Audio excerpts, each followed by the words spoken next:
Hey guys, it's ShawNshawN here. I just finished a painting. Let's take a closer look. So this painting is called Tropicana OJ Peejays, so kind of a kitschy, cheeky name.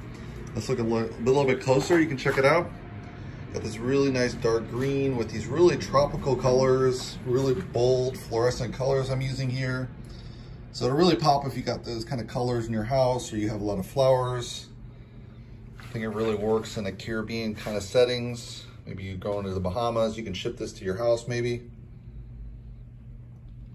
And yeah, you can see some of the layers are translucent. A lot of geometric abstraction doesn't do that, but I like to do that in my style. So I would say it's a major difference from my work to another work.